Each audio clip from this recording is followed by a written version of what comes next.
Калі падрыву расійскага самалёта ў мачулішчах не было, як сцвярджае прапаганда, то няма і праблемы, а таму ні пакрычаць публічна на падначаленых узурпатар не можа, ні паздымаць з пасадаў адразу таксама. Усяго толькі пагразіць пальчыкам і патрабаваць жэсчайшай дысцыпліны. І праблемы нібыта няма, але пошук дыверсантаў ёсць. Шукаюць на дарогах, межах, прыходзяць з ператрусамі. Мінае тыдзень ад меркаваных выбухаў, а гэтак званыя сілавікі нікога не знайшлі. Дык ці былі падрывы? Ініцыятыва «Байпол» цвердзіць, што так, і дэманструе відэа. Відавочнага выбуху на ім не бачна, але для дзяржавы, дзе мыш нібыта не праскочыць, ужо сам факт, што на галоўнае вайсковае лётнішча прылятае дрон і кружыць там даволі, гэта ЧП. А дзе ж сучасныя тэхналогіі, сістэма ПВА ці яшчэ што? Хаця пра што гэта я? Нічога ж не было, няма і праблемы.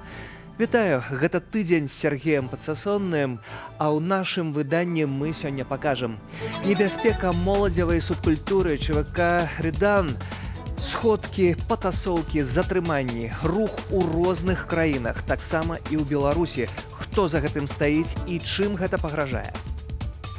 У падлеткавым узросце вельмі ўзрастае агрэсія. Бо пачынаюць па-іншаму працаваць эндакрынныя сістэмы, і агрэсія ўзрастае, і яе трэба кудысьці накіраваць. Яны накіроўваюць на нейкіх прадстаўнікоў іншых рухаў. Чый Бахмут? Масква хваліцца поспехамі, Кіеў гаворыць, што не здае горад. Самы гарачы пункт на мапе вайны ва Украине. Город никто не сдает, там находится сейчас подразделение ЗСУ, Национальной гвардии, сил специальных операций. Более того, было принято решение направить туда дополнительное подразделение. Панические слухи, распространяемые о том, что украинская армия вышла или собирается выйти из Бахмута, не соответствует действительности. А карнікі Лукашэнкі святкуюць дзень міліцыі, узнагароды, льготы, прывілеі, атрымаючых уладу. І недавер ды нянавісць ад народу. Вылучае міліцыю і ваенкаматы як органы, у якіх практычна немагчыма адстаяць свае інтарэсы. Калі ў 21 годзе такое ж даследаванне, што хвалюе беларусаў, было, адна з тэзаў была тое, што старонку не атрымалася перагартнуць, і зараз таксама не атрымоўваецца. Вайна падбіраецца да Масквы. Цягам усяго гэтага тыдня тэрыторыю Расіі атакавалі беспілотнікі, гучалі выбухі ў падмаскоўнай Каломне. Паведамлялася, што ў Бранскую вобласць зайшла украінская ДВГ. Раней вайскова-палітычнае кіраўніцтва Расіі заяўляла, што калі такія інцыдэнты будуць мець месца, то будзе нанесены ўдар па цэнтрах прыняцця рашэнняў у Кіеве. Аднак словы застаюцца проста словамі, і вельмі добра. Чаму расійская прапаганда называе выбухі хлапкамі і чаму гэтаксама паводзяцца прапагандысты ў Беларусі? Руслан Игнатович. Видим попытки диверсий и нанесения ударов украинскими войсками по объектам на территории Российской Федерации. Если такие случаи продолжатся, то вооруженными силами Российской Федерации будут нанесены удары по центрам принятия решений. Малявала чарговыя чырвоныя лініі расійскае міністэрства абароны яшчэ летась у красавіку. Ужо на той момант тэрыторыя Расійскай Федэрацыі неаднаразова зазнавала ўдары. Першы з іх адбыўся на другі дзень поўнамаштабнага ўварвання расейцаў ва ўкраіну. 19-я ракетная брыгада ЗСУ нанесла удар пры дапамозе комплексу «У» па вайсковым аэрадроме ў Мілераве у Растоўскай вобласці Расіі. Тады быў знішчаны прынамсі адзін самалёт Су-30. А гэта адна з самых знакамітых атакаў на расійскі тыл. Летась 1 красавіка два украінскія верталёты Мі-24 зайшлі на нізкай вышыні ў паветраную прастору Расіі і нанеслі ракетны удар па нафтабазе Роснефці ў Белгарадзе. Тады расійскія ўлады кваліфікавалі гэту атаку ЗСУ як тэракт. Владимир Путин у адказ пагражаў. Они должны знать, что наш ответно-встречные удары будут молниеносными, быстрыми. У нас есть для этого все инструменты, такие, которыми не может сейчас похвастаться никто, а мы хвастаться не будем. Мы будем их использовать, если потребуется. И хочу, чтобы все об этом знали. Все решения у нас на этот счет приняты. Але, як на сёння, расійскія пагрозы ударыць па пунктах прыняцця рашэнняў у Киеве так і застаюцца просто словамі. Мне сложно сказать, какие красные линии существуют в голове у Владимира Путина. Это надо, наверное, у него все-таки спрашивать. Но почему не делают? Потому что не могут. Ну, а что они сделают? То есть вся их власть во многом строится на борьбе с собственным населением и пропаганде. Это же они и продолжают делать сейчас. То есть, естественно, никакие серьезные угрозы, противодействовать каким-то серьезным угрозам они практически не в состоянии. А тым часам на гэтым тыдні вайна падабралася ў шчыльную да расійскай сталіцы. Неапазнаныя лятальныя апараты атакавалі Падмаскоўе, Белгарад, Туапсе, Адыгею і Бранскую вобласць. Увечары 2 сакавіка жыхары падмаскоўнай Каломны пачулі магутны выбух. Менавіта ў гэтым населеным пункце месціцца канструктарскае бюро, якое распрацавала аператыўна-тактычныя ракетныя комплексы «Іскандер-М» і гіпергукавыя ракеты «Кинжал». В любых ситуациях критических, когда что-то сложное для российской власти происходило, ну, скажем, какие-то бытовые вещи, вроде там наводнения, пожаров, еще чего-то, всегда обязательно следовали какие-то громкие заявления, которые практически ни к чему не приводили. Главное — это вот сделать это заявление и все. А что-то делать в реальности российская власть и не собирается. Галоўнай жа падзеяй гэтага тыдня ў Расіі зрабіўся рэйд дыверсантаў у Бранскую вобласць. 2 сакавіка мясцовыя ўлады паведамілі, што ў 2 прымежныя вёскі пранікла украінская дыверсійна-выведная група. Расійскія прапагандысты давалі супярэчлівую інфармацыю і пра колькасць дыверсантаў, і пра іхныя дзеянні. Адказнасць за інцыдэнт узяў на сябе расійскі добраахвотніцкі корпус. Мы, бойцы русского добровольческого корпуса, записываем это видео из Брянской области. Мы пришли сюда не как ДРГ, а как освободительная армия на свою родную землю. В отличие от путинской армии, палачей и насильников, мы не воюем с мирными гражданами. Мы пришли сюда, чтобы вас освобождать. Призываем вас, возьмите оружие и боритесь с путинским, кремлевским кровавым режимом.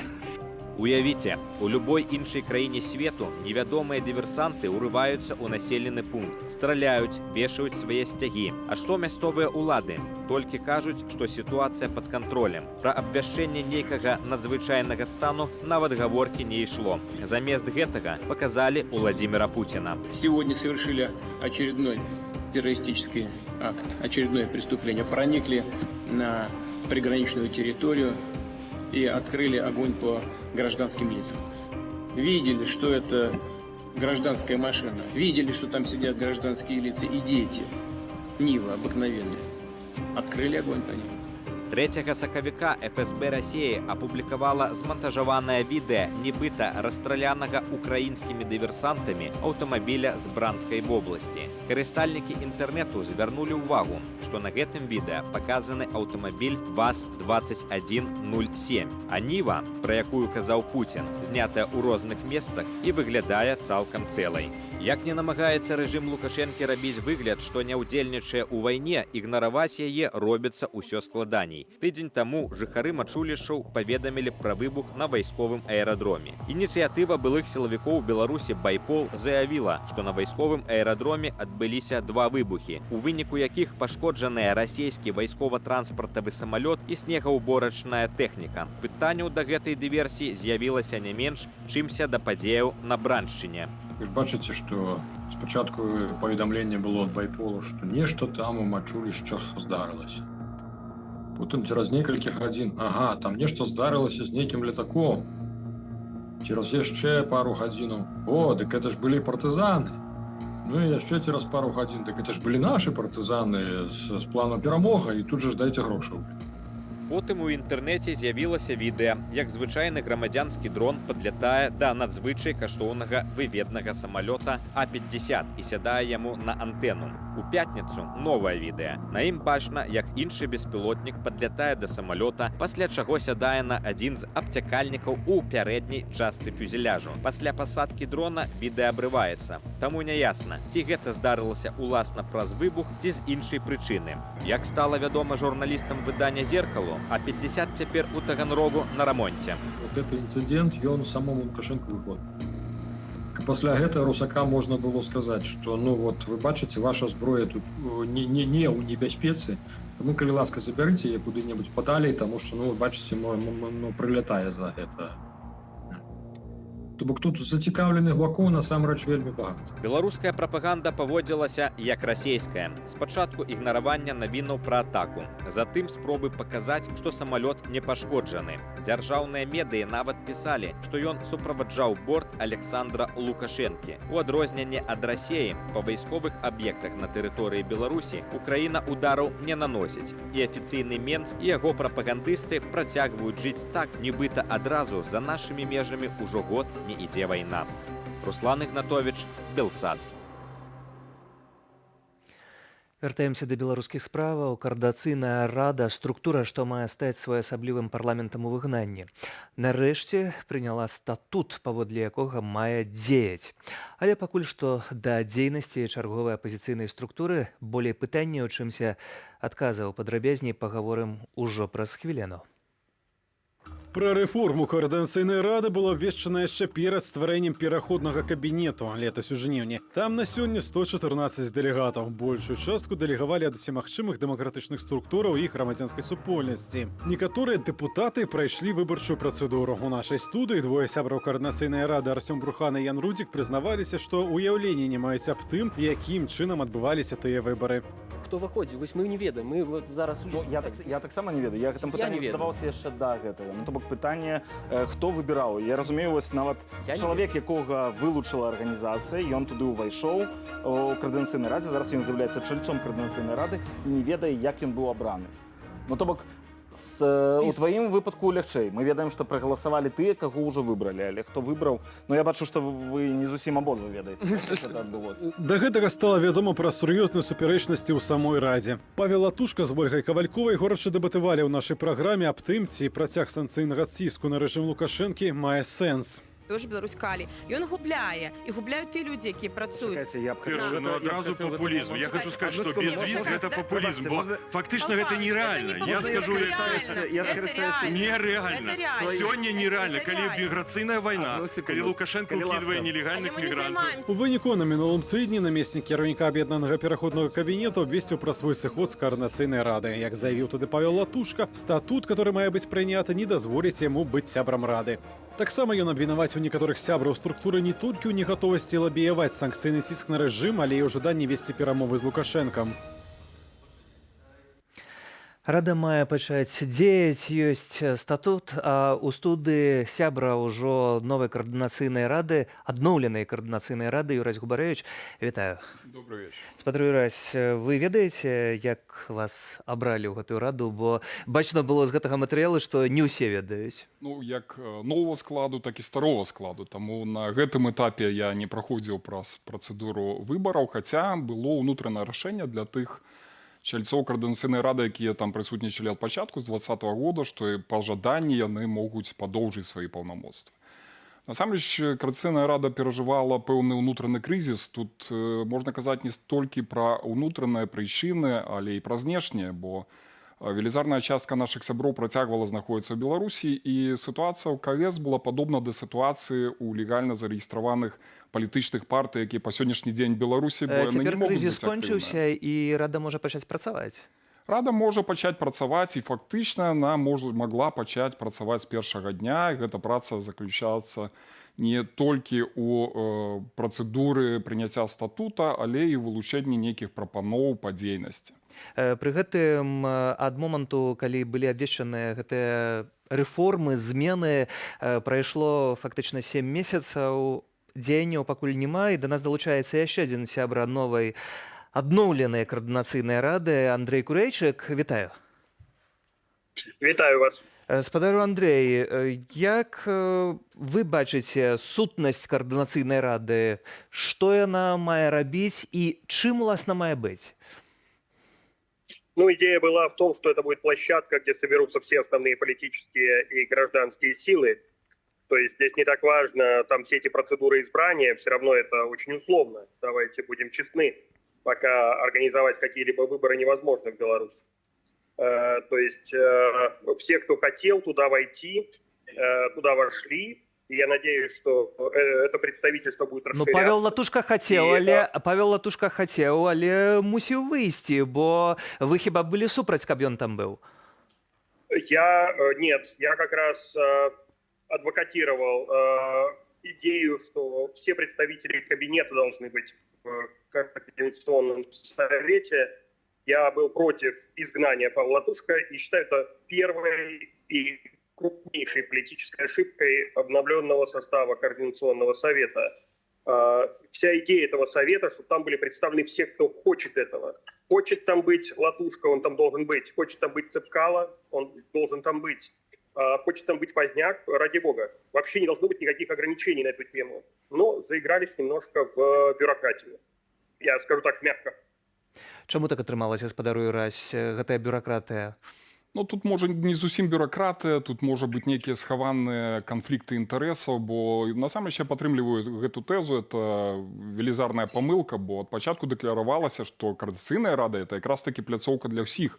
І не толькі тых, хто нейкім чынам не патрапіў у склад іншых структураў апазіцыі, але в прынцыпе павінна быць прадстаўніцтва любой палітычнай сілы. І калі казаць пра сённяшні склад, таксама можна зрабіць заўвагу, што не ўсе грамадскія, не ўсе палітычныя сілы ў ёй прадстаўленыя, але дзверы павінны быць адчыненыя. На фоне скандала з Латушкам шмат хто задумаецца. Бо возьмем прыклад, і зноў вернемся да аргументацыі. Латушка не павінен быць в Коордынацыйнай радзе, таму што ён прадстаўляе кабінет як праорган такой выканаўчай структуры, праобраз. Структуру, якую рада павінна дэ-факта кантраляваць. Кантраляваць. Нягледзячы на аргументы, што ў Европе якраз такі гэта норма, калі прадстаўнікі кабінета ўваходзяць і ў склад парламента, бо яны былі дэпутатамі і абраныя і кіруюць. Але вернемся да іншай сітуацыі. Ось ёсць дэкларацыі пра жаданне бачыць полк Каліноўскага як частку супрацы дэмакратычных сілаў якраз такі на пляцоўцы Коордынацыйнай рады. І атрымліваецца па этой аргументах, што ваенізаванае фармаванне можа ўвайсці ў протапарламент, а вось прадстаўнікі кабінета не могуць. Але тут сапраўды вось гэты канфлікт інтарэсаў, пра які вы ўзгадалі, узнікае. Ці ўсё ж такі у нас не павінен быць адзіны інтарэс цяпер, гэта прынамсі у дэмакратычных сілаў, гэта атрыманне ўлады і вызвалення палітычных вязняў. Атрымліваецца, што гэта пытанне нібыта сходзіць кудысьці ў нябыт. І у гэтай сітуацыі у мяне пытанне, спадару Андрей, ці мы пабачым і калі мы пабачым эфекты дзейнасці Коордынацыйнай рады? Бо пакуль мы маем 7 месяцаў дыскусій. Ну, я думаю, что в принципе эта площадка не предназначена для какой-то такой прям деятельности. Эта площадка предназначена для дискуссий, для того, чтобы находить общие точки соприкосновения, для того, чтобы обсуждать проблемы. И мне кажется, что в этом смысле мы уже видим результаты, потому что, например, заседание новой Координационной рады, они проходят в открытом режиме. И журналисты могут их видеть и делать для себя какие-то выводы, и зрители могут делать какие-то выводы. То есть это огромный шаг вперед. Спадару Андрей, калі вы гаворыце пра тое, што гэта дыскусійная пляцоўка, тады можна было б зрабіць нейкі дыскусійны клуб па інтарэсах, але ўсё ж такі ідэя хіба была першапачаткова іншая. І пра гэта на канферэнцыі Новай Беларусі ў Вільні ў жніўні летась казалі. Я гэта добра памятаю, бо асабіста вёў гэтую конференцию. Я помню, да. Ну, я скажу так, немножко поменялась, мне кажется, концепция подхода, потому что сейчас кабинет не рвется, чтобы Координационный совет занимался контрольной деятельностью над ним. Мы не видим по этому поводу никакого энтузиазма. А Координационная рада и рвется до гэтага, хоча контролировать? Конечно. Все хотят всех контролировать. Это вот что, дай только поконтролировать. Хочет, но кто же ей даст? Вось менавіта трэба, каб каардынацыйная рада кантралявала іншыя структуры. І на якой падставе? Ну, дзеля того, каб кагосьці кантраляваць, трэба атрымаць на гэта мандат ад беларускага грамадства і займець пэўныя аўтарытэты. Тут велізарны выклік перад каардынацыйнай радай, бо адносна прадстаўнічасці ўсяго спектра беларускага грамадства можна будзе казаць 100% упэўненасцю, калі пройдуць на проставыя выбары. Канешне, зараз гэта амаль немагчыма. А адносна аўтарытэта яго яшчэ трэба заваяваць, бо фактычна гэта 1,5-2 гады маўчання каардынацыйнай рады, яна выпала з павесткі беларусаў. І зараз, калі яна ўваходзіць, вяртаецца эту павестку на скандалах, это не самы лепшы шлях, бо людзі чакаюць, яны маглі бы падтрымаць тую структуру апазіцыі, якая прапануе нешта новае. Вы частка гэтай каардынацыйнай рады, гэта вы, уласна, ствараеце гэтыя скандалы. Я выступаў з іншай пазіцыі, я не падтрымліваў, не галасаваў за тыя прапановы, якія выніку там большасцю былі праведзены. Ну, каб большасць ёсць большасць, іх трэба прыняць да ведама, такі статут зараз, рэгламент працуе. Але ў мне ёсць што прапанаваць ў плане дзейнасці. Прынамсі, вось все справы звязаныя з транзітным пераходным перыядам, з фармаваннем адміністрацыйнага рэзерва для Беларусі. Это то, чым я займаюся якраз у супрацы і з кабінетам, з іншымі палітычнымі сіламі. У чым велізарная пляцоўка для ўзаемадзеяння паміж грамадскім сектарам і палітычным сектарам. Але гэта ўсё дыскусійная пляцоўка, пра што кажа спадар Андрэй, да таго моманту, пакуль няма рэальнай фізічнай улады ў руках. Хіба не павінна гэта быць самае галоўнае, як здабыць гэтую ўладу і як вызваліць палітычных вязняў? Ну, пра гэта трэба размаўляць з іншымі цэнтрамі беларускай апазіцыі, са Святланай Ціхановскай, з каардынацыйнай радай, з кабінетам, паміж сабой, і прыходзіць да нейкага ўзаемнага рашэння, ўзаемнай стратэгіі. Прайшло 2,5 гады пасля выбараў. Нема стратэгіі? Стратэгія ціску ёсць, но мы тут бачым, што не все падзяляюць вось гэтую стратэгію, не все вераць у яе эфектыўнасць. Ну, тут ізноў можна шмат казаць пра тое, наколькі гэта рэальны ціск, наколькі ён мог бы быць эфектыўны, калі б па-іншаму адбывалася то, што адбываецца. Но вось аспрэчвання нейкіх стратэгічных накірункаў, якія ўжо прыняты і рэалізуюцца, яны не прывядуць да эфекта. Можна дыскутаваць недзе ўнутры, но выносіць на публіку ўжо гатовыя, прынятыя ўсімі падтрыманыя рашэнні.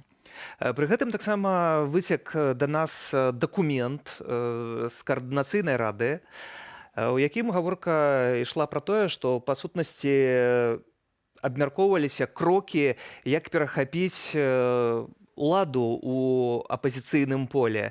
Ці гэтым павінна займацца спадару Андрэй каардынацыйная рада? Ну, я думаю, что пока мы еще сами не разобрались, чем она должна заниматься по-настоящему. За 7 месяцев? За 7 месяцев вы еще не разобрались, так? Ну, смотрите, предыдущий состав ждал обновления. Обновление прошло только в начале февраля. И вот сейчас новый состав занимается самоопределением, чем же они хотят заниматься. Поэтому, да, еще не разобрались, объективно не разобрались. А чаму тады беларусы вас павінныя слухаць? Ну, здесь вопрос такой. Вот есть оппозиционное поле. Там осталось какое-то количество организаций, инициатив, которые продолжают действовать. Вот они собрались вместе. Самые разные. Правозащитные, журналистские, блогерские, политические. Кто-то еще подтянется. И вот в этом как бы дискуссионном таком формате начнется выработка другой стратегии, потому что прежняя не сработала. Да, у власти Лукашенко, люди сидят в тюрьмах, прежняя не сработала. Им все это видят. И у кабинета нет никакой стратегии, у Тихановской нет никакой стратегии на данный момент. Надо что-то разработать. И мне кажется, что вот интеллектуальный потенциал вот этой новой структуры и будет, ну, как бы основой для новой стратегии. То бок яшчэ трэба 7 месяцаў, каб выпрацаваць стратэгію, ці не ведаю, можа 2 гады, а потым зноў штосьці пачнецца. Павел Латушка кажа, што стратэгія гэта ціск санкцыямі. Ці вы гэта падтрымліваеце? Одно другому не мешает. То есть то, что было и то, что есть хорошего сейчас, пусть оно работает. Но если мы говорим о стратегии победы, о стратегии смены политического режима, ну, наверное, что-то надо менять, раз он до сих пор не сменен. И, конечно, ошибки стоят дорого. идея переговоров, вот которую вы нам там продали в свое время, она нам стоила год жизни и потери вообще потенциала. Да, ошибки стоят дорого, поэтому, наверное, чтобы их не совершать, надо заново как бы разрабатывать стратегию. Пытанне, што за памылкі таксама павінна быць і адказнасць. І хто за гэтыя памылкі павінен адказаць, бо за кратамі застаюцца, магчыма, нават тысячы людзей па палітычных справах. Можа... Понимаю, они все правильные, но мы живем в том, чем мы живем. А сейчас никто ни за что не отвечает вообще. Понятие ответственности в оппозиционном нашем как бы поле отсутствует. Потому что если бы оно было, то, наверное, понесли бы наказание те, кто предлагал переговоры в 2021 году. Но никто не понес ответственности за это. Соответственно, говорить о том, что кто-то там будет кого-то наказывать, это смешно. Спадару Ірась, можа, калі ніхто не павінен ні за што адказваць, то варта не ствараць чарговыя структуры, а аб'яднацца вакол, калі не структуры, то нейкай ідэі усім разам і ісці да гэтага.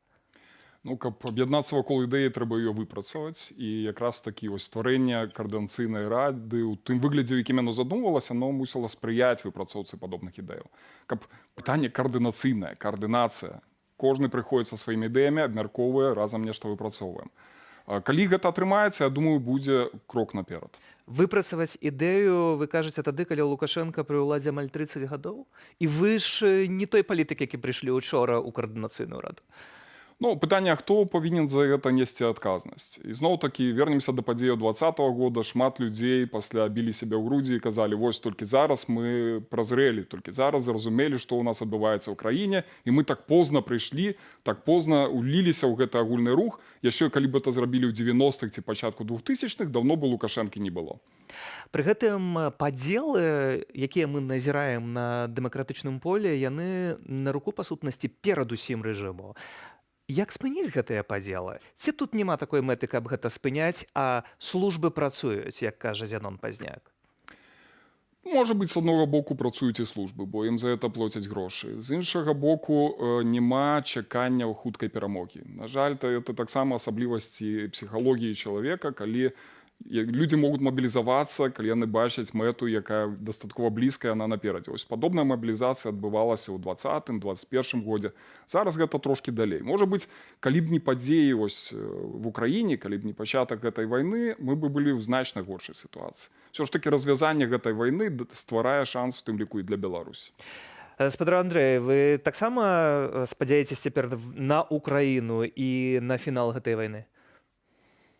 Да, это единственный шанс. Поражение России в Украине лишит Лукашенко ресурса и ослабит его режим. И это даст шанс для белорусов для повторной попытки установления власти народа. У нас, к огромному сожалению, не так много вариантов, но это, наверное, самый реальный. То бок, правильно я вас разумею, стратегія гэта чакаць? Ну, стратегия это готовится. Я не знаю, как... Я бы прямо там, через полчаса, чтобы Лукашенко ушел, я ж не против этого, да? Но, наверное, что он не уходит. И, наверное, через полчаса мы в президентский дворец зайти не можем. То есть, надо смотреть на реальную ситуацию и готовиться. И для этого Координационный совет, как орган, объединяющий самые разные организации, которые в нужный момент смогут сообща действовать, это не самая худшая идея. Дзякую за гэтае меркаванне. Андрэй Курэйчык на відэасувязі, сябра абноўленай каардынацыйнай рады. Юрась Губарэвіч, таксама сябра гэтай самай каардынацыйнай рады у нас у студыі. Дзякуй за гэтую размову. А ў нас тэма, якая бударажыць бацькоў, настаўнікаў і міліцыянтаў. Новая страшылка для гэтак званых сілавікоў, непаўналетнія нефармалы, якія мянуюць сябе ЧВК «Редан». Упершыню новая субкультура праявіла сябе ў Маскве, калі ў гандлёвым цэнтры пабіліся непаўналетнія. Затым маладзёны з'явіліся ва ўкраіне і Беларусі. І чым адказалі ўлады? Спусцілі на дзяцей сваіх сілавікоў. Сотні затрыманняў, а таксама пачалі заводзіць крымінальныя справы ды запісваць з падлеткамі прывычныя пакаяльнае відэа. Вось толькі самыя рыданаўцы кажуць, што зусім выступаюць супраць гвалту, а той самы першы канфлікт адбыўся проста з непаразумення, і хтосьці вырашыў удала на гэтым, як кажа моладзь, хайпануць. А можа, бунт проста паказвае, наколькі велічэзная прорва між дзяржаўнай сістэмай і маладым пакаленнем? Хто такія рыданаўцы і чаго сапраўды хочуць дзеці? У матэрыяле Марылі Дакуцькі. Запреди мне ходить в Эридане. В нем я паук, в нем меня боятся. Гэта урывак з умоўнага гімну новай моладзевай субкультуры.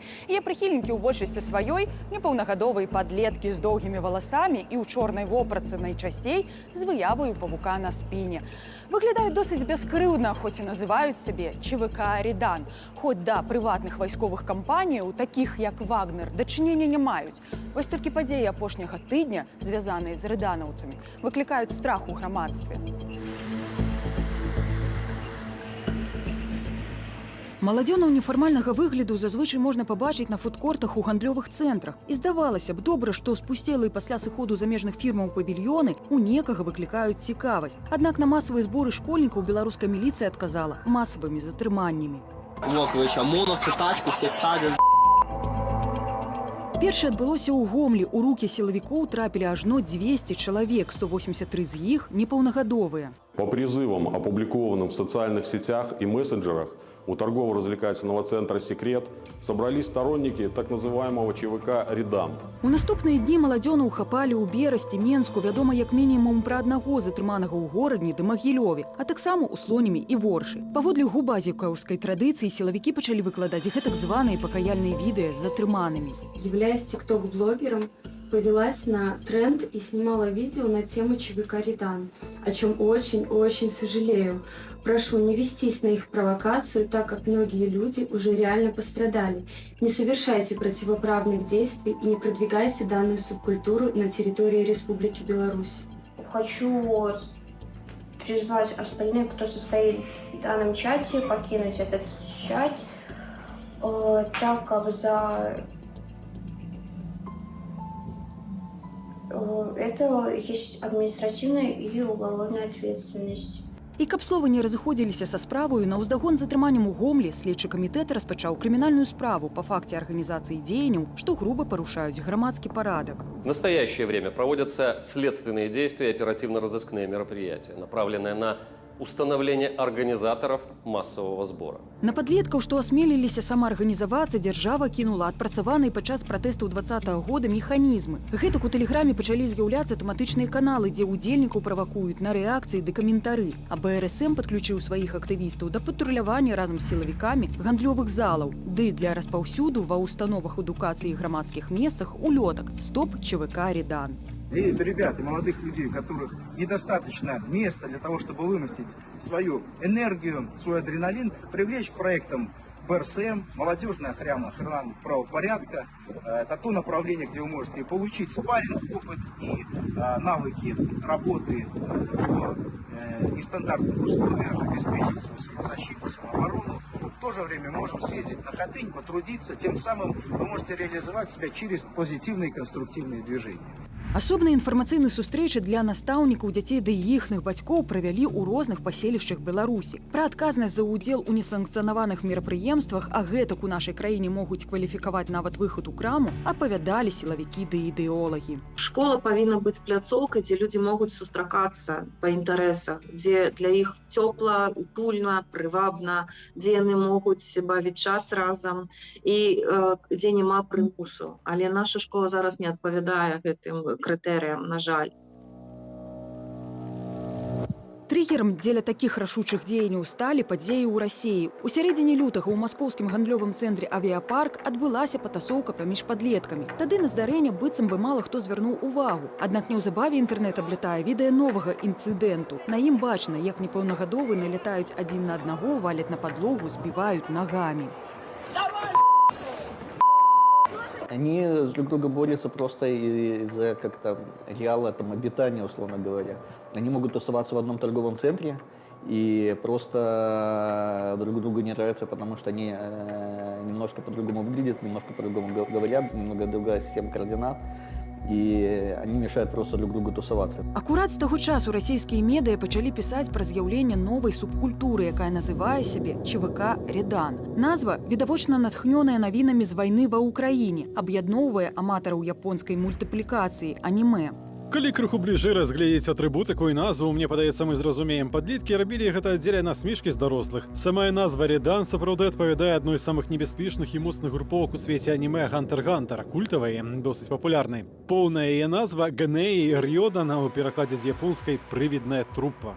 Як падкрэсліваюць реданаўцы, іхная супольнасць не мае радыкальнага адцення ці палітычнага матыву. Кажуць, што выступаюць супраць гвалту і яднаюцца, каб адстаяць сваё права на самаідэнтычнасць, выглядаць, як ім хочацца, і насіць тое, што падабаецца. Для падлеткаў вельмі важна менавіта згрупоўвацца, знаходзіць сваю нейкую суполку, аб'ядноўвацца, знаходзіць сваё месца ў гэтай суполцы.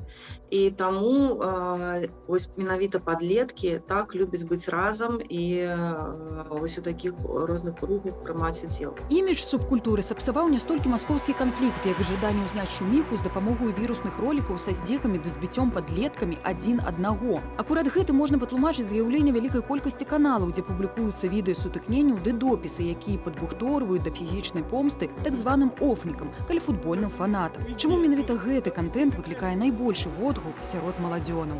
У падлеткавым узросце вельмі ўзрастае агрэсія, бо пачынаюць па-іншаму працаваць эндакрынныя сістэмы, і агрэсія ўзрастае, і яе трэба кудысьці накіраваць. Яны накіроўваюць на нейкіх прадстаўнікоў іншых рухаў. Паліцыя адказала тым, што ўмее найлепей – затрыманнямі. За некалькі дзён расійскія сілавікі правялі аблавы ў Маскве, Санкт-Петербургу, Курску, Новасібірску ды і іншых гарадах краіны, дзе ў гандлёвых цэнтрах быццам бы таксама мусілі адбыцца сутыкненні. Неўзабаве следчы камітэт России пачаў заводзіць крымінальныя справы за хулиганство. Субкультура, они создают определенный шум или для государства, или такую помеху, когда не глушат просто какие-то послания мейнстрим-культуры или государства, которое отправляется другим людям, что создает для государства угрозу. То есть они нарушают тот самый консенсус, который происходит между государствами и остальными людьми. И поэтому на субкультуру часто их демонизируют и ідуць какие-то репрессии. А расійскія чыноўнікі ды прапагандысты скарысталіся момантам, каб чарговы раз падкрэсліць, што ў краіне неабходна ўвесці кантроль інтэрнэту, бо, маўляў, менавіта ў глобальным павуцінні дзеці губляюцца і трапляюць пад уплыў дэструктыўных сілаў. Мы видим, что многое из этого идет из территории Украины, хотя они в данном ключе ошиблись, потому что тренд распространился и на их территорию, и там то же самое дети делают. То есть они подогрели эту тему, они дали ей, конечно, определенные обороты, но тем не менее у них она тоже завірусілась. І цяпер это наша общая праблема. Украінскія сілавікі не нашмат адстаюць ад расійскіх і беларускіх калегаў. Кажуць, што бачаць руку расійскіх спецслужбаў у распаўсюдзе гэтага нефармальнага руху. Маўляў, такім чынам намагаюцца распаліць ва ўкраіне закалоты. І карыстаюцца практыкай сваіх паўночных суседзяў, выкладаюць пакаяльныя відэа з нібы адміністратарамі рэданаўскіх каналаў. Усё тое ж самае. Дэстабілізацыяй сітуацыі, займайцеся сапраўднай справай і гэтак далей. Это понятие нам пришло от России с целью дестабилизации. Прошу всех, так сказать, массово перестать создавать, так сказать, встречи и искать редановцев, которых у нас нету. Займитесь лучше другим делом наподобие. Помогите нашим солдатам, которые сейчас стоят бок о бок против войны с Российской Федерацией. Так званыя рэданаўцы з'явіліся і ў Польшы, і іх невялікая супольнасць складаецца з расійскамоўных мігрантаў, перадусім уцекачоў з Украіны. Камунікуюць падлеткі паміж сабой у адкрытым тэлеграм-канале, дзе пераважна высвятляюць адносіны ды абражаюць адно аднаго. Праўда, мелі намер яны разабрацца не толькі на словах. У Польшы дзеці гуртуюцца таму, што апынуліся ў незнаёмым асяроддзі ды маюць натуральнай праблемы з прыстасаваннем да жыцця за мяжой. А вось у Беларусі, Украіне і Расіі ўзнікненне рэданаўскага руху можно лечить водгуком на занядбанность державного ладу. Чаще всего субкультура для государства это какой-то такой переходный момент, который дает толчок к дальнейшему развитию или там, изменениям. Но иногда, если государство не справляется, это может просто, то есть, повергнуть его в хаос. І каб дзеці сапраўды не трапілі ў непрыемнасці, псіхолог Наталя Скіпская раіць бацькам выбудаваць даверлівыя дачыненні ды з разуменнем ставіцца да інтарэсаў і іхнага асяродку. Марыя Дахудзька, Белсад. Чаму ж так адбываецца? Чаму дзеці трапляюць пад уплыў такога ЧВК «Редан»? Чаму іх своечасова не заўважаюць бацькі ці у школе? Можа таму, што ўсе занятыя зусім іншымі праблемамі. Цэнтр новых ідэяў супольна з ініцыятывай «Народнае пытанне» летась правёў даследаванне ў рэгіёнах. І тут на людзей нібы забыліся. А добрай працы і годных заробкаў няма. Спадзевы на дзяржаўныя органы марныя. Адстаяць свае правы немагчыма. Кошты растуць, а даступнасць тавараў падае. І пакуль гэта ўсё абрынаецца на плечы бацькоў, дзеці шукаюць сабе занятку, а яго ў рэгіёнах не так і шмат. Імі павінная заняцца школа, скажаце вы. І тут, вядома, ўсё залежыць ад кожнага настаўніка. Толькі і настаўнікі сутыкаюцца з тымі ж праблемамі, што і бацькі. А на працы сістэма збудаваная так, што на першае месца выходзіць не асоба вучня, а тое, як задаволіць ідэалагічную машыну, ды самому не стаць ахвярай. Адна з настаўніц расказала выданню «Наша Ніва», што распавядаць дзецям пра народныя артыкулы і несанкцыянаваныя акцыі іхны новы абавязак. І вось што кажа Святлана Мікалаеўна, настаўніца з Мянску. Па факце атрымліваецца, што мы ж сваіх дзяцей у школе павінны запалохваць. Інструкцыя такая, як быццам бы мы зэкаў выхоўваем. Больш за тое, зверху да нас даносяць, што мы абавязаныя гэта ўсё вельмі жорстка дзецям прагаварыць, бо ў выпадку чаго адказваць будзе педагог. Палітыка страху вызначальная. Настаўнік яе рэалізуе. У 2021 годзе на рэспубліканскім педсавеце гаварылі пра развіццё сістэмы адукацыі ў Беларусі да 2030 года. Вядома ж, прамовіў і Лукашенка. А вось важны момант ягонага разумення адукацыі. Александр Лукашенко тады заўважыў, школа не можа быць па-за палітыкай. Увогуле палітыкі не бывае без школы. Але палітыка там, у школе, павінна быць толькі адна – дзяржаўная. Сцяг і гімн дзяржаўныя. І давайце спынім размовы на гэтую тэму. Так адбываецца ва ўсіх краінах, якія сябе паважаюць. Тут я таксама настаўнік з адукацыі, які папрацаваў у некалькіх беларускіх школах, і універсітэцкі выкладчык сёння задаўся б галоўным пытаннем. Мы выхоўваем лаяльных служак ці асобаў, здольных мысліць? Паводле дзеянняў дзяржавы адказ відавочны. Што шакуе, дык гэта факт, як гвалт у дачыненні апанента ў такім выхаванні робіцца нормай. У школу, як да сябе, у пастарунак ці казарму завітваюць гэтак званыя сілавікі ды вайскоўцы. Як вось на гэтых здымках з Жодзіна. Кадрамі пахвалілася Міністэрства абароны. Вайскоўцы дэманструюць зброю, паказваюць абсталяванне, прывучаюць да добрага сілавіка. Ці іншыя фотаздымкі. Дашкольнікі на Гарадзеншчыне наведалі памежную заставу. Або дзеці ў Барысаўскім раёне трапілі ў вайсковую частку. Збіраюць аўтамат Калашнікава. Такіх прыкладаў мноства. Гэта адбываецца мілітарызацыя дзяцей. Дзяржава і настаўнікі, якія ўдзельнічаюць у гэтай ідэалогіі, гуляюць у небяспечную гульню. Бо галоўнае пытанне, як гэта паўплывае на псіхіку дзяцей. І калі выхоўваецца страх, а агрэсія робіцца вядучай сілай, з'яўляюцца такія вось ЧВК «Редан», гатовыя скіраваць гэта ў патрэбнае для сябе рэчышча. Гэтак дзяржава сама спрычыняецца да ламання псіхікі дзіцяці, бо мілітарысцкая ідэалогія робіцца цэнтральнай. Толькі вось і самая дзяржава можа стаць ахвярай такой псеўдапедагогікі. Каго шкада, дык гэта дзяцей. Выглядзіце тыдзень Сергеем Пацасонным у жывым эфіры і яшчэ ў праграме. Увага на беларускай мяжы, рызыкі пры яе перасячэнні, кантроль, допыты, вобшукі беларусаў і замежнікаў. Шэраг краінаў раяць сваім грамадзянам абмінаць Беларусь. Рэжым Александра Лукашэнкі падтрымоўвае Расію ў вайне супраць Украіны, таму любое падтрыманне Украіны, асуджэнне расійскай агрэсіі, а таксама падтрыманне беларускай апазіцыі могуць расцэньвацца як варожыя дзеянні, за якія ў Беларусі можа пагражаць арышт ці нават турэмнае зняволенне. Карнікі Лукашэнкі святкуюць дзень міліцыі, узнагароды, льготы, прывілеі, атрымаючых уладу і недавер ды ненавісць ад народа.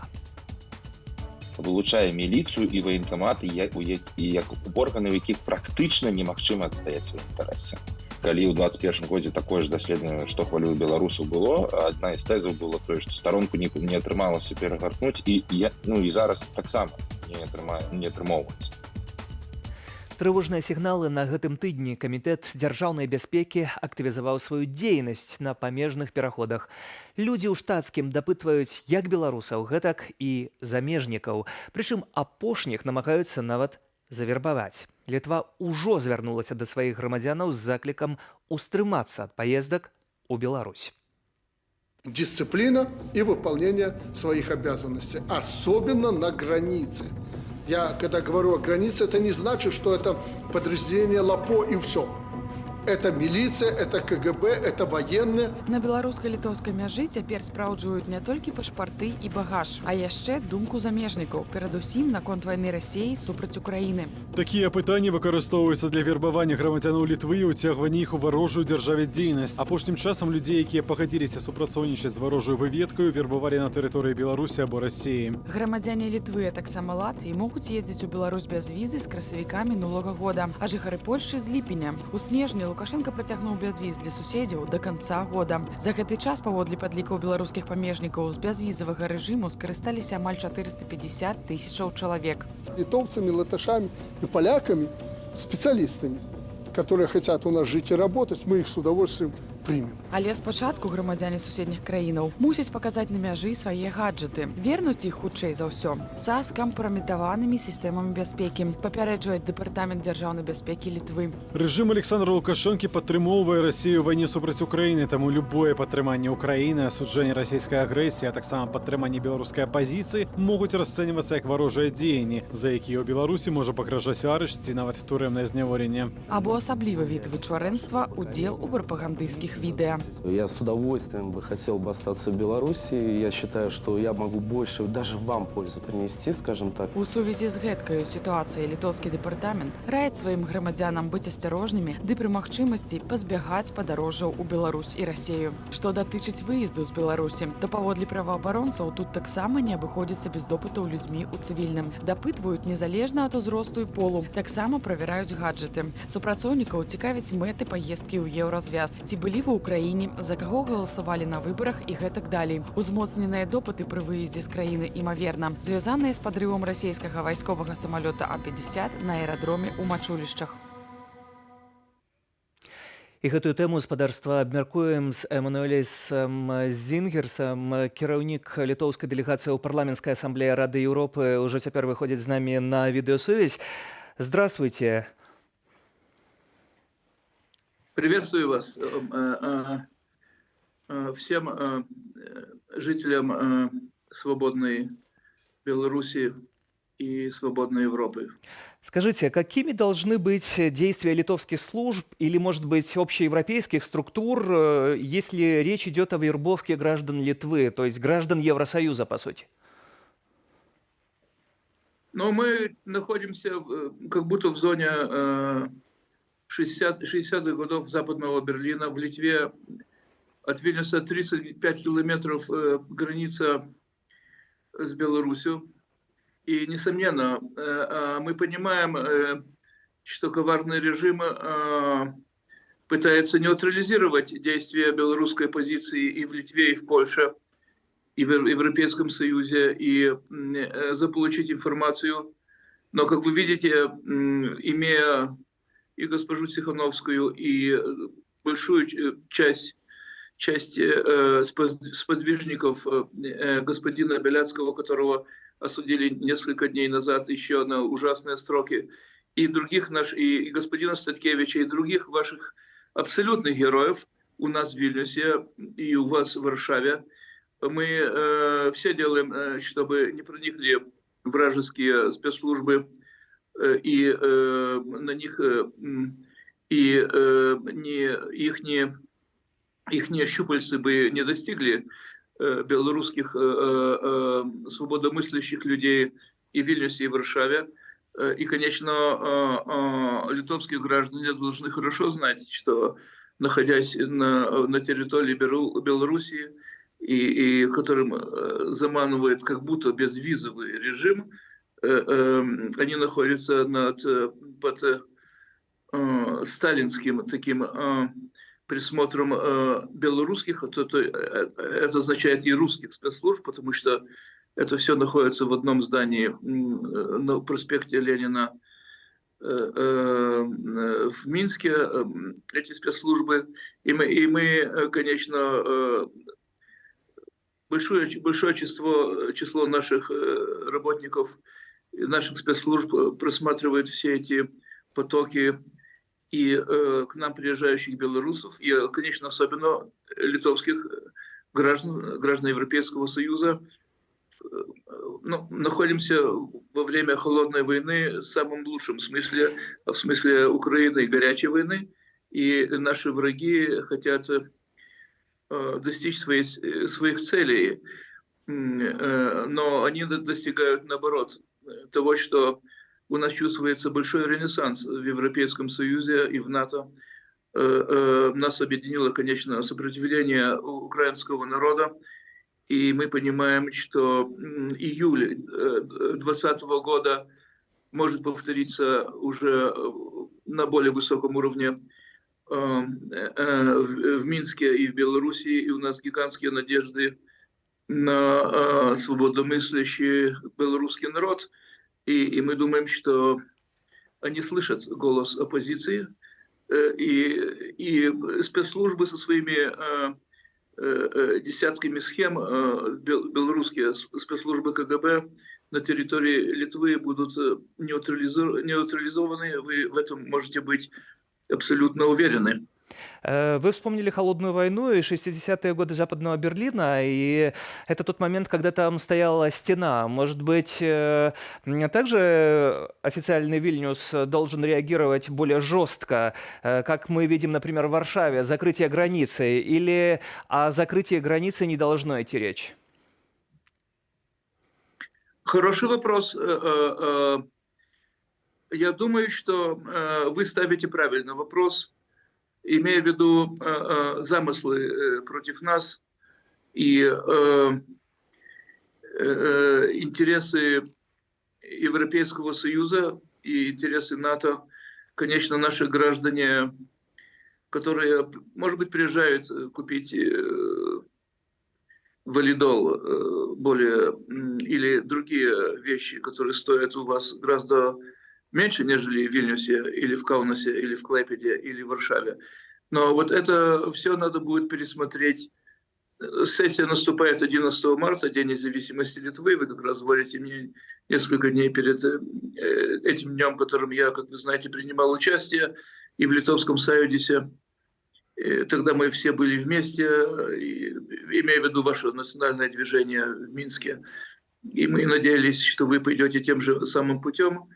После этого началось уничтожение господином Лукашенко вашей белорусскости, ваших белорусских школ, вашего национального самосознания. Мы все это смотрели с гигантским сожалением. И мы, конечно, в Вильнюсе понимаем, что закрытие границ означало бы закрытие окончательных границ и для политических беженцев из Беларуси. Потому нам надо все еще раз посчитать. Нас не могут напугать ведь работники КГБ, которые хотят что-то подсунуть. У нас вот идут несколько процессов против литовских граждан. Я не хочу называть имена, но они проходят процессы в судах, которые подозреваются в сотрудничестве с КГБ. Если вы пойдете немножко поглубже в литовскую печать, вы найдете их имена. И каждому из литовских граждан известно, что, несомненно, его ждет тюрьма и довольно долгие сроки, даже в нашем демократическом пространстве, за сотрудничание с вражескими спецслужбами. Так что все эти потоки просматриваются, но имея в виду, что ваши белорусские протестирующие люди недавно откопали целые составы, не вагоны, а грузовики с этим калием, и вы у некоторых в Литве даже загорелись от стыда уши, покраснели, когда ваши белорусские активисты остановили транспорт с белорускалием, который шел по другими названиями из Беларуси в Клайпеду. И тогда наши службы остановили этот поток. Мы хорошо понимаем, что придется все эти дыры в наших спецорганизациях залатать и очень четко просматривать все эти планы КГБ в Польше и в Литве. Но мы готовы к этому, потому что я знаком с многими молодыми людьми, которые в 90-е годы ушли на вновь созданное Министерство обороны Литвы или Министерство, или спецслужбы Литвы. Это молодые университетские ребята, которые в 90-х годах ушли, чтобы создавать железный зонд для литовской независимости. Ну и главное, чтобы... И они хорошо работают. Главное, и они хорошо работают. Главное, чтобы у этих специалистов все получилось, потому что сейчас это задача номер один. Спасибо вам большое за комментарии. Эммануэль Зінгер з спадарства, кіраўнік літоўскай дэлегацыі ў парламенцкай ассамблеі Рады Еўропы з намі на сувязі. І мы змяняем тэму. У Віцебскім раёне закрываюць усе пасялковыя больніцы. Гэта 188 ложкамесцаў. Ад траўня замест іх будуць працаваць амбулаторыі. Іншая трагічная навіна. Памёр пісьменнік і журналіст Канстантин Скуратович. Ён працаваў у газеце «Беларусы рынак», быў кандыдатам філасофскіх навук, лаўрэат шэрагу ўзнагародаў за прафесійную дзейнасць. І іншая падзея тыдня за 100 секунд. Еўразвяз на год працягнуў старыя санкцыі супраць Беларусі. Прычына – падтрыманне рэжыму Лукашэнкі расійскай вайны супраць Украіны. А новыя прыняць не змаглі. Паводле краінца журналіста Радыё Свабода Рыкарда Юзвека, Партугалія, Бельгія, Нідерланды і Францыя выступаюць за вывад беларускіх калійных угнаенняў з-пад санкцыяў. Палізнявольнага блогера Сергея Ціхановскага пакаралі дадатковымі 1,5 гадамі зняволення. Так званы суд адбыўся ў жодзінскай турме і прызнаў Ціхановскага вінаватым у злосным непадпарадкаванні адміністрацыі папраўчай установы. Разам з папярэднім прысудам Ціхановскі мусіць правесці часткова ў турме, часткова ў калоніі строгага рэжыму 15 гадоў і 9 месяцаў. Судзіць не толькі жывых, але і памерлых збіраецца генеральны пракурор Андрэй Швед. Ён паабяцаў, што завочныя суды ў так званай справе генацыду беларускага народу пачнуцца ўжо сёлета. Маўляў, гэта дазволіць вызначыць віну канкрэтных фашыстаў, нават тых, якія памерлі, каб нашчадкі ведалі, на чым палягала іхная віна. Паводле Шведа, ў гэтай справе летась апыталі каля 16 000 чалавек. На патрабаванне мясцовых уладаў у касцёле Найсвяцейшай панны Марыі Ружанцовай у Солах зафарбавалі фрэску «Цуд на Вісле». На ёй была адлюстраваная Варшаўская бітва 1920 года. Імавернай прычынай гэтага акту цэнзуры быў прапагандысцкі сюжэт Ксеніі Лебедзевай, якая паведаміла, што фрэска, цытата, заклікае да распальвання нацыянальнай ды рэлігійнай варожасці, бо паказвае забойства савецкіх салдатаў.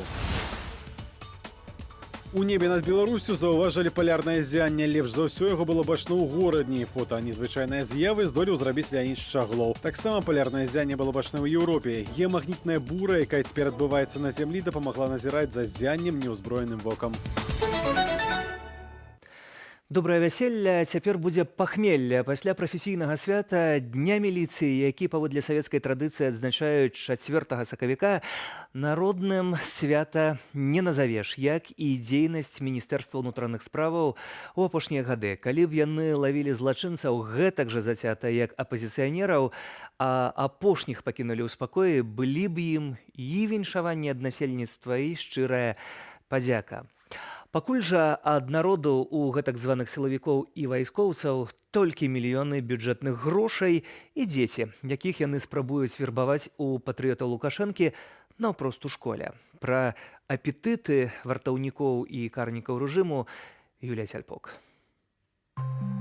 4 дні адзначалі сваё прафесійнае свята работнікі ўсіх падраздзяленняў Міністэрства ўнутраных справаў Беларусі. Пачалі 1 сакавіка, заклаўшы капсулу з пасланнем нашчадкам у падмурак адміністрацыйнага комплексу Галоўнага ўпраўлення ўнутраных справаў Менгарвыканкаму, які дабудуюць сёлета. Там будут располагаться все службы Минской милиции. Маштабна, беспрэцэдэнтна дорага. Назначаны Лукашэнкам міністр падкрэсліў, што яшчэ і заслужана. И как уже было сказано неоднократно главой нашего государства, если сработает город Минск, будет порядок в городе Минске, то будет порядок и во всей республике. Святкуюць на шырокую нагу, як сёлета не кожны год. Духавы аркестр, выстава сучаснай і рэтра-тэхнікі, з'езд генералітэту міліцыі на прыём у сталічным дыяменце, вечаровы канцэрт у складанні кветак загінулым пры выкананні, наведванне музею і набажэнства, іншага дня збор у палацы рэспублікі і кожны дзень уручэнні ўзнагародаў ува ўсіх падраздзяленнях міністэрства. Вы сегодня делаете все возможное и невозможное, чтобы выполнять поставленные задачи. Так было всегда. Вы взаимодействуете, четко умеете работать и очень быстро и правильно принимаете решения. Апроч узнагародаў, Кубракоў раздаў ахоўнікам рэжыму пагоны і сертыфікаты на новыя службовыя аўтамабілі. Да падарункаў ён прызвычайвае і дзяцей, асабліва адданых супрацоўнікаў. За военно-патриотичное выхование подлетков. Премия вручается командиру войсковой части, полковнику Микшу Дмитрию Евгеньевичу и выхованцы клуба «Чижовое деяние» Вадимовне. Агульнаю задачаю для МУЗ і Мінабароны зрабілася ўцягванне дзяцей і моладзі ва ўзросце ад 7 до 18 гадоў у вайсковы патрыятызм. Самая главная наша задача – это вырастить настоящего патриота своей страны. Жаўнера, міліцыянта, спецназаўца ці памежніка, прасякнутага перапісанымі летась на лад маскоўскага і мінскага рэжымаў гістарычнымі ведамі і навучанага ненавідзець любога, хто крытыкуе дзейную беларускую ўладу. Спачатку на базе вайсковай часткі спецназу 3214 паўстаў клуб «Рысь». На гадавіну клубу вуснамі яго выхаванцаў агучылі прыярытэты дзіцячага выхавання. Товарищ президент, мы не подведем! С Магары! Даже не надейтесь! Граніт, полк, сокал, зубр, доблесць, гарнізон і некалькі дзён таму раднік, на адкрыццё якога ў Салігорску сабралі ўвесь гарадскі актыў. Апроч усіх відаў сілавікоў, кіраўнік санкцыйнага Беларуськалію, як бачым у сюжэце салігорскага тэлевізійнага каналу. Школьнік Мирослав Ярмолинский разважае пра паступленне. Сразу хотел программист, как все вот эти вот более новые технологии, но потом подумал, не нравится. Сложно, с одной стороны. Ну и военное дело тоже нелегкое. А потом тюкнуло, ну и все. Тюкнула не без прычыны. 2 месяцы таму Лукашенко гарантаваў выхаваўцам патрыятычных клубаў асаблівыя умовы пры паступленні ва ўзброеныя сілы, памежныя службы і транспартныя войскі. То есть они зачисляются вне конкурса. Кем бы они ни стали в будущем, они будут настоящими патриотами своей страны. Прафесарка Атлантычнага універсітэту Флорыды Паліна Прысмакова кажа, што калі ідзе такая агітацыя, відавочныя праблемы з наборам ахвочых. Студэнтаў бракуе, але і бракуе кадраў.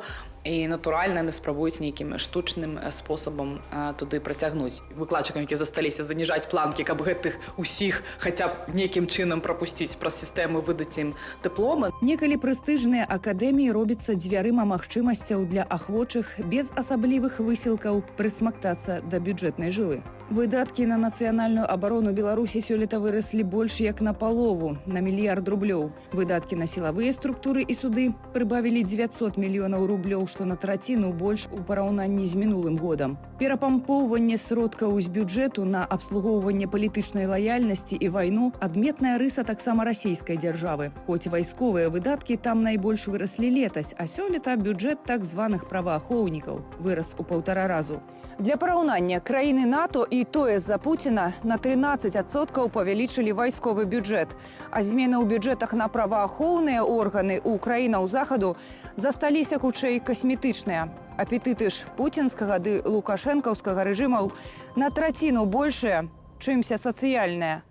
Цяжка прыгадаць, каб у Беларусі некалькі дзён на найвышэйшым узроўні балявалі ў гонар настаўніка, лекара ці кухара, прафесіяў, да прадстаўнікоў якіх ёсць давер. А як у сілавікоў і чыноўнікаў? Паводле даследавання Цэнтру новых ідэяў, недавер да міліцыі і мясцовых органаў улады трапіў у топ-5 асноўных праблемаў, якія хвалююць пратэставую аўдыторыю ў сталіцы, абласных цэнтрах і рэгіёнах. У Менску гэты недавер на першых пазіцыях. Падаўляючая большасць аўдыторыі кажа тое, што вылучае менавіта раённы суд, вылучае міліцыю і ваенкаматы як органы, у якіх практычна немагчыма адстаяць свае інтарэсы. Калі ў 21 годзе такое ж даследаванне, што хвалюе беларусаў, было, адна з тэзаў было тое, што старонку не атрымалася перагартнуць, і зараз таксама не атрымоўваецца. Забыць не змусіш, таму і пастанавілі працаваць з дзецьмі, якія не памятаюць жорсткасці 20-га, а будуць ёй вучыцца. Што праўда, пад соусам добрых справаў быццам бы дзеля выратавання радзімы. Старэйшы аналітак БІС і даследчы дырэктар Інстытуту развіцця і сацыяльнага рынку для Беларусі і ўсходняй Еўропы Андрэй Лаўрухін кажа: калі гэта зацягнецца на 10 гадоў, то мы дакладна атрымаем новае пакаленне людзей, якія будуць мець такую ідэнтычнасць. Гэта зразумела, што не ўсё пакаленне, конечно, такога не будзе, але вось гэтая група сацыяльна небяспечных людзей, якіх праблемы з сем'ях і гэтак далей, у іх дакладна будзе такая ідэнтычнасць створана. Добрая навіна, што гэта не прысуд для юнакоў, што наведваюць байцоўскія клубы Лукашэнкі. Свет дзірявы такі, дзіраўны. Шмат дзірак, шмат каналаў камунікацыі. І гэта вось такі скразняк, як праз які ляціць новы свет і з камунікацыі з іншымі культурамі, з досведам, і ўсё ж такі гэта дае нам надзею. Што апроч ідэалагічнага смецця да іх будуць трапляць і праўдзівыя пасланні. Дарэчы, схаванае ў блок над фундаментам сталічнага офісу міліцыі паслання нашчадкам дастануць стубы ў 2067 годзе на 150-годдзя беларускай міліцыі. І незалежна ад зместу кубракоўскага ліста нашчадкі ўзгадаюць усё тое крывавае, што паміж радкоў пакінула ягоная сілавая структура, якая калі на нешта і заслугоўвае, то гэта не на кватэры і не на аўтамабілі, а на судовыя разборы. Юлія Цяльпук, Белсат. А з нагоды прафесійнага свята карнікаў пра вялікія заслугі сваіх падначаленых і ахову законаў распавёў расійскаму агенцтву «Спутнік» той, хто называе сябе міністрам унутраных справаў Іван Кубракоў, і асобна спыніўся ён на смяротным пакаранні для дзяржаўных службоўцаў за здраду. Іван Кубракоў кажа: нельга быць дзяржслужбоўцам, працаваць у сілавой структуры і здрадзіць радзіме. Вядома, такія людзі заслугоўваюць самых жорсткіх пакаранняў, таму я выкажуся за ўсё міністэрства, дадае ён, унутраных справаў. Мы цалкам падтрымліваем гэты закон. Калі яны здрадзілі, то гэта здраднікі, і са здраднікамі проста па-іншаму нельга. Носяць яны гэтыя словы на вуснах, носяцца яны з гэтай зрадай, грозяць, а ўсё адно пад носам самалёты падрываюць. Таму такія пужалкі Кубракова гучаць як нейкія воклічы скамарохаў. Акурат, уласна, масленіца і была нядаўна. Для поўнай карціны, як у чарнейшыя часы варварства, сярэднявечча ды абсалютнага таталітарызму і антыгуманізму, Кубракоў таго і глядзі пачне смяротныя выракі выконваць асабіста. Ягоныя памагатыя, якія катуюць беларусаў, могуць навучыць міністра. А можа адразу выконваць смяротнае пакаранне публічна, каб сябе павесяліць і народ папужаць. Сябры рэжыму ўжо так робяць. Талібы, іранскія сілавікі, каты Саудаўскай Аравіі. Тут варта нагадаць, што Беларусь на сёння адзіная краіна Еўропы, дзе смяротнае пакаранне ўвогуле прымяняецца. У сусветных лідарах паводле колькасці выкананых смяротных прысудаў Кітай на першым месцы, з якім так спрабуе сябраваць Лукашенка. Потым ідзе Іран, які дапамагае зброі Расіі. За ім не самая дэмакратычная Саудаўская Аравія, далей Ірак, В'етнам, Паўночная Карэя, Пакістан, Егіпет, Самалі. На жаль, на 10-й пазіцыі Злучаныя Штаты, а адразу потым Беларусь. Міністр Кубракоў прагне крыві і хіба вышэйшых пазіцыяў у гэтым сумным рэйтынгу. Тут я б Кубракову параіў сяброўку. Расейская, скажем так, спявачка Маша Распуціна на гэтым тыдні таксама заклікала да смяротных пакаранняў для артыстаў, якія, як яна кажа, здрадзілі краіне. І вось што яна заўважыла: усіх здраднікаў, усіх нягоднікаў, усіх чужакоў, якія акупавалі нашу краіну, тых, якія здрадзілі за грошы, на шыбеніцу, усіх расстраляць і на шыбеніцу. Гэтак скандалістка крычала на адным з федэральных каналаў. Добрая кампанія для Кубракова. Толькі вось ёсць нюанс. Я б і Кубракову, і Распуцінай нагадаў, што сітуацыя вельмі дынамічная, а месцы катаў і ахвяраў могуць неспадзявана памяняцца. Любіў павесіць пятлю і пабалбатаць пра здраднікаў на дзяржаўным ТБ і Грыша Азаронак. Замежнікі, калі гэта пабачылі, вачам не паверылі. Назвалі гэта сярэднявеччам, але з сучаснымі тэхналогіямі. Казалі, што гэта горш нават за Паўночную Карэю. Метадычкі ў Кубракова і Азаронка тыя ж самыя: здраднікі і смяротнае пакаранне. Толькі тут галоўнае не тое, хто верны дзяржаве, а тое, хто адданы ўласнаму народу. А гэта вельмі рознае. Таму такім здраднікам я б не жадаў смяротнага пакарання. Яны павінны адказваць за ўсё паводле самых суворых законаў. І адказваць вельмі доўга, без усялякіх паслабленняў. Перанясемся да нашых паўднёвых суседзяў. Украінцы, магчыма, дасягнулі стратэгічнага поспеху, прымусіўшы расейцаў выдаткаваць велізарную колькасць жывой сілы і тэхнікі пад Бахмутам. Такую думку выказаў у інтэрв'ю радыё BBC былы намеснік вярхоўнага галоўнакамандуючага аб'яднаных сілаў НАТО ў Еўропе, брытанскі генерал Рычард Шэраф. Ён таксама заклікаў паскорыць пастаўкі зброі ва ўкраіну. Тым часам з'явілася чутка пра кантраляваны выхад украінскага войска з Бахмуту. Разбіралася Марына Яновіч.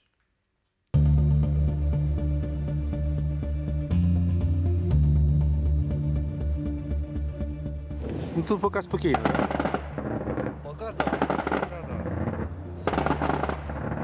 Сыходзяць з Бахмуту, падрываюць масты на трасах да іншых гарадоў ці, наадварот, сцягваюць элітныя часткі для ўтрымання гораду. Прэсавы афіцэр Збройных сілаў Украіны Тарас Березовец удакладніў для нас ситуацию. Город никто не сдает, там находится сейчас подразделение ЗСУ, Национальной гвардии, сил специальных операций. Более того, было принято решение направить туда дополнительное подразделение. Панические слухи, распространяемые о том, что украинская армия вышла или собирается выйти из Бахмута, не соответствует действительности. У Бахмуте и в околицах идут тяжкие бои. Регулярная российская армия и силы так званой группы Вагнера просунулись глыбей у паўночнае прадмесце. Гэтымі днямі на абшары вакол Бахмуту, а таксама Васюкоўкі, Дубова-Васіліўкі, Богдановкі ды Івановскага зафіксаваны 131 абстрэл і каля 4 десяткаў баявых сутыкненняў. Украінскія абаронцы таксама ўзарвалі жыццёва важныя масты, якія злучалі Бахмут з суседнімі паселішчамі Хромава і Часаў-Яр і служылі важнымі транспартавымі калідорамі ды каналамі забеспячэння украінскага войска. Зрэшты, Тарас Березовец запэўніў, што мост на Хромова ўжо адноўлены і зноў функцыянуе. Противник перешел к тактике охвата с севера и с юга. С юга в результате контрнаступления сил обороны наступающие порядки противника были опрокинуты и отброшены. Поэтому противник сейчас концентрировал все свои усилия на штурме с северных окраин Бахмута, и там находится элитное подразделение частной военной компании «Вагнер».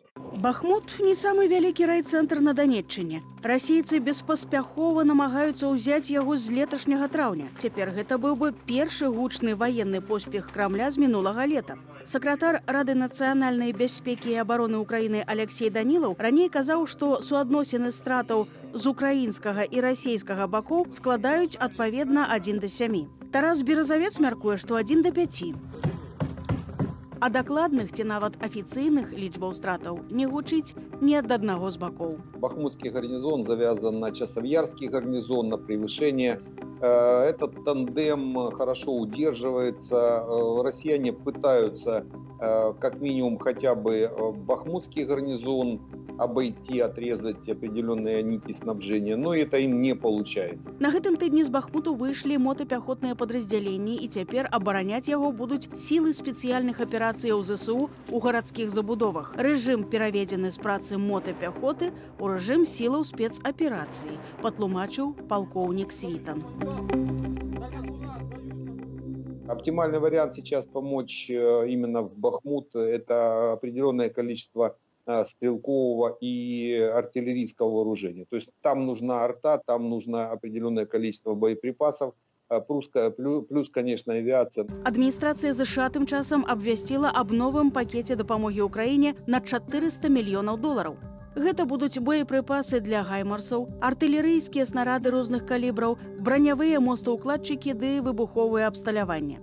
Вядома ж, гэта ўсё прыбудзе не заўтра, а дапамога абаронцам Бахмуту неабходная, кажуць, ужо учора. Але нават калі расейцы зоймуць горад, гэта будзе пірава перамога. Будет следующая линия обороны, то есть уже формируется вторая, третья, четвертая. Следующий большой город, который намного больше, там Краматорск, это год, полтора, то и 2. Днямі ў Бахмут прыехалі камандуючы сухапутнымі войскамі Александр Сырскі ды камандуючы сіламі спецыяльных аперацыяў Віктор Харенко. А гэта значыць, што горад змагаецца.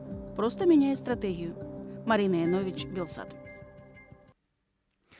Ужо больш за год ідзе паўнамаштабная вайна ва ўкраіне, і амаль год ваюе 34-гадовы баец палка імя Касуся Каліноўскага з пазыўным Альгерд. Нашым журналістам удалося пагутарыць з ваяром у Кіеве падчас ягонага кароткатэрміновага адпачынку, пасля якога ізноў перадавае. Альгерд кажа, што вайна яго не змяніла, і пасля перамогі над Расіяй ён вернецца ў Беларусь. Вашай увазе гісторыя ваяра. У самом центре Бахмуту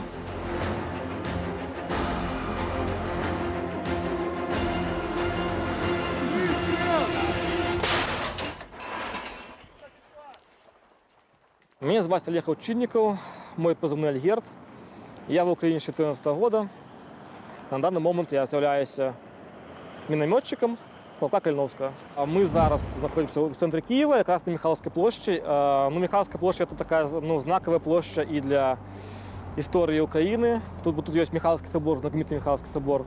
Тут так само это знаковое место и для нас, белорусов, потому что 26 студня 2014 года так вот совпало, что это в тот день мы разом с українцями проважали апошні шлях нашого агульного героя національного Михася Жизневського. Житання з ним якраз було і служба в цьому храмі. І тут ми рухалися вулицями Києва на Майдан.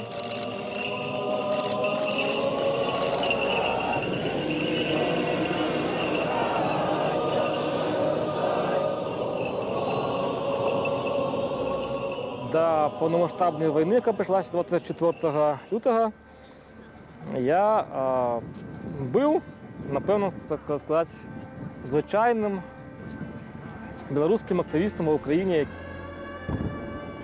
Повномасштабна війна, яка почалася 24 лютого 2022 року, вона кардинально відрізнювалася від тої війни, яка почалася в 2014 році. Тому що події 22 року – це якраз таки повномасштабна війна у классичном разумении этого слова, коли есть и наземные наступальные операции, коли есть и применение боевой авиации, коли есть применение буйнокалиберной артиллерии, коли есть десантные операции с поветра, коли есть десантные операции с моря. Но это полновартісна война.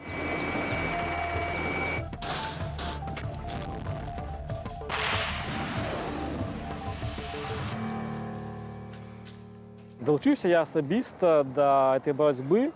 Ну, амаль з перших дзён, конечно, першыя дні нам не вельмі пашанцавала. Там і на другі дзень нам просто не хапіла зброі, калі раздавалі зброю на іпадроме тут у Киеве. І нават былі мы 5 разоў затрыманы мясцовай паліцыяй, якая думала, што мы нейкія дыверсанты.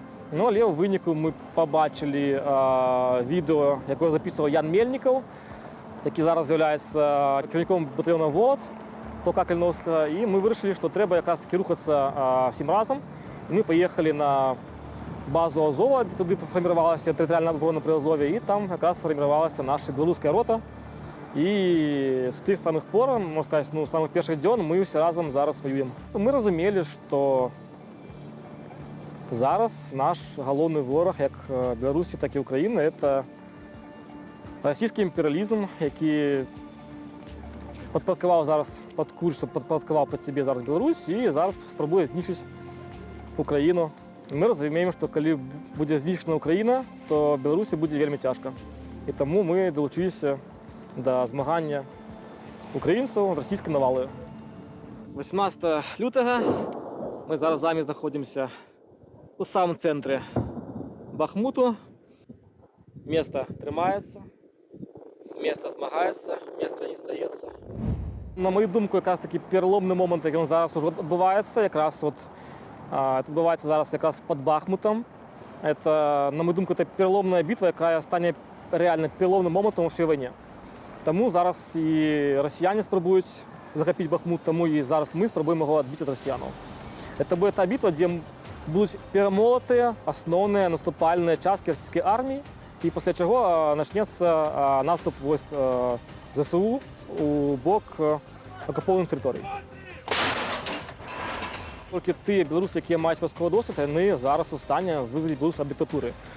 Тому що, як я вже казав неодноразово, ми в Білорусі маємо подвійну окупацію. Перша окупація – це окупація режиму Лукашенка, і друга окупація – це окупація режиму Путіна.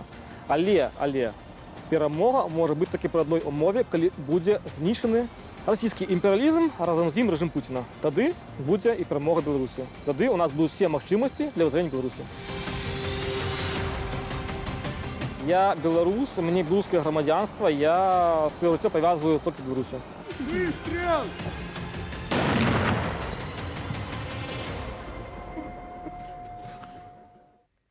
А тым часам у самой Беларусі чыноўнікі абяцаюць падвышэнне заробкаў, але словы і дзеянні розныя рэчы. Санкцыі даціскаюць, а Лукашенко ездзіў шукаць грошаў нават у Кітай. Гэта не апакаліпсіс, а карціна лукашэнкаўскага эканамічнага цуду. Падрабязнасці ў атмасферы. Александра Кныровіча.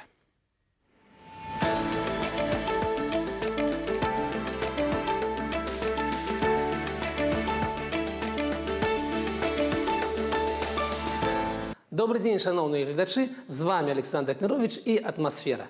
Поехали. На гэтым тыдні Лукашенко паляцеў у Кітай і паспеў вярнуцца. Краіна, вядома, для Беларусі знакавая, стратэгічная. Другі, паводле памеру, наш гандлёвы ды інвестыцыйны партнёр пасля Расіі. Якія пытанні на парадку дня? Прыгадаем, што паднябеснае значыць для сінявокай. Мы актыўна гандлюем, але гандаль гэты, вядома, не на нашу карысць.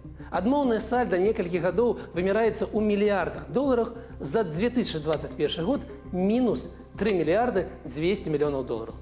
І ўсе спробы неяк скараціць гэтае сальда за кошт харчоў і драўніны не прыводзяць да вынікаў. Непараўнальныя маштабы. Па інвестыцыйных крэдытах мы плоцім і плоцім. Кожны год 300-400 мільёнаў долараў. Прадпрыемствы, якія былі інвеставаныя кітайскія грошы, працуюць у мінус. Таму плоціце праз бюджэт шараговыя беларусы колькі? Прыкладна $50 за год з чалавека. Ці будуць новыя крэдыты? Дык лініяў ніхто і не закрываў да вайны. У нас проста не было годных праектаў. Вельмі дрэнны папярэдні досвед. Вынікі працы парку «Вялікі камень» зусім не натхняюць. З пачаткам вайны Кітай згарнуў выдаванне інвестыцыйных крэдытаў. Гэтак працуюць санкцыі. Но памятаеце, тыя самыя, што толькі на карысць і не дзеюць. Таму галоўнае пытанне сёння для Пекіну – захаванне кітайскага транзіту праз Беларусь. І тут разрыў стасункаў Лукашэнкі з Еўропаю вельмі не падабаецца Кітаю. Вайна вайною, а тавары самыя сябе не давезуць да пакупнікоў у недружелюбным Брусселі, Берліне ці Парыжы. Вынікі паездкі мы абмяркуем у наступнай праграме, калі будзе што абмяркоўваць. А пакуль адзначым. Дзяржаўная прапаганда сцвярджае, што весь свет прытаіў дух і сачыў за паездку. Меня любят. Сачыў, як Лукашэнку на аэрадроме сустракаў не старшыня сі, не кіраўнік парламента і нават не міністр замежных спраў. Яго сустракаў адзін з намеснікаў міністра. Вось гэта ўзровень. Белстат даў справаздачу пра сярэдні заробак у студзені. Ён упаў на 230 рублёў у параўнанні са снежнем і склаў 1685 рублёў, або $601, што ў 1,5 разу менш, чымся ў Кітаі. І тут мне часта задаюць одно пытанне. Александр, урад нам кажа, што сярэдні заробак амаль 1700 рублёў. У рэальнасці вакол мяне людзі атрымліваюць значна менш. Як так адбываецца? Так, сярэдні заробак не адлюстроўвае рэчаіснасці. Сусед есть мяса, я ем капусту, але ў сярэднім у нас у меню голубцы. Крыху бліжэй да праўды іншы паказнік. І сёння ён 1849 рублёў. Менавіта такую суму мае адна беларуская дваравая гаспадарка. Такія звесткі падаў Белстат. Выбарачнае абследаванне прайшло ў 4-м квартале мінулага года. Сёння гэта $660. Ніжэй за мінімальны заробак у Польшы. Толькі на гэтую суму часцей за ўсё даводіцца выжываць сям'ёй і выдаваць амаль 40% толькі на харчы. Адначасова Беларусь абнавіла антырэкорд у колькасці занятых у эканоміцы. Победа! Что? Да. Новая лічба 4 173 000 чалавек. На 17 000 менш, чымся месяц таму. Калі ў Беларусі скончацца людзі, гатовыя працаваць? На што хапае беларускіх прыбыткаў і што наконт гэтага думае Галоўчынка? Глядзіце ў асноўным выданні «Атмасферы» на YouTube-канале «Белсат Ньюс». А вось з звонкавым доўгам Беларусі запар пазітыўныя навіны. Санкцыі душаць урад, але ён не спіць на пасадзе. На мінулым тыдні Беларусь зноў разлічылася па еўрааблігацыях у беларускіх рублях. Замечательно, поразительно, гениально. Гэта значыць проста. Не стала плаціць. Сума больш за $800 мільёнаў. Сколько? І пачатак плацяжоў па крэдытнай лініі за АЭС, а гэта да $10 мільярдаў, ізноў перанесены на 1 год. Выдатна. І бюджэту лягчэй, і ціск на курс валютаў меншы. Адзіны крэдытор, якому ўсё ж такі справу наплоцім, гэта, вы правільна здагадаліся, гэта той самы Кітай. Трывае супрацьстаянне на беларуска-польскай мяжы. У нас застаўся адзін пункт пропуску для грузавога аўтатранспарту, які функцыянуе. Там цяпер шмат абмежаванняў, вельмі жорсткі кантроль. Польша пагражае закрыццём мяжы цалкам. Беларусь робіць выгляд, што яе не напалохаць. Гэткі прымежны покер, хто першы міргне. Гэтыя гульні наносяць шкоду бізнесу з абодвух бакоў. Але калі згадаць статыстыку, то ў 2021 годзе доля Польшы ў вонкавым гандлі Беларусі менш за 5%. Такая ж доля Беларусі для Польшы менш за 1%. Таму нічога страшнага для абедзвюх краінаў не здарыцца. Але памятайце, Еўропа, Кітай, транзіт. Сёння Наталі Качанавай не будзе. Не понял. Сёння ў гэтай ролі урад ЗША. Ён прыняў новыя санкцыі супраць Беларусі. Але што гэта за цуда санкцый? Міністэрства гандлю ЗША 24 лютага заявіла пра пашырэнне санкцыяў і экспартавых абмежаванняў у дачыненні Расіі і Беларусі. Пад забарону трапілі 276 пазіцыяў. У тым ліку халадзільнікі, даражэйшыя за $750, пасудамыйныя машыны, пыласосы даражэйшыя за $100, мікрахвалёвыя печы, кава-машыны і тостары любога кошту. У спісе таксама вентылятары, кандыцыянеры і галоўнае смартфоны даражэйшыя за $300. Гэта гуртовы кошт. Азірніцеся вакол, дарагія сябры. Паспрабуйце знайсці хоць адзін тавар пазначаных катэгорыяў, выраблены ў ЗША. Мне не ўдалося. Толькі айфоны. І тое, адпускны кошт больш за $300 толькі ў самых свежых мадэляў. Не бяжыце ў крамы. Нікуды айфоны, якіх амаль чвэрць на рынку, не падзенуцца. Нам дапаможа паралельны імпарт і зноў Кітай. А Міністэрству гандлю ЗША я перадам велізарнае прывітанне ад задаволеных такім стратэгічным рашэннем беларусаў. А можа папросім іх выказаць глыбокую заклапочанасць разам з кандыцыянерамі. Вельмі не стае. Такая сёння атмасфера. З вами был Александр Кнырович. Побачимся праз тыдзень.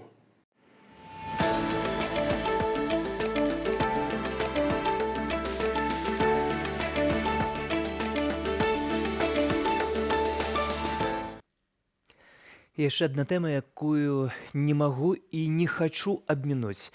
1000 дзён. 1000 дзён жыцця, здароўя, катаванняў. Столькі ў зняволенні знаходзіцца Павел Севярынец. Ягоная маці Тацяна Севярынец напісала ў сябе на Фейсбуку наступны пост. Штохвілінная пагроза жыццю, здароўю, дзеля таго, каб перамагчы душой цела, каб перамагчы зло трываласцю. Каб хто слабейшы зразумеў, ёсць на свеце штось больш важнае за спакой і бяспеку, за грошы і камфорт. Высокі кошт плацяць за гэта.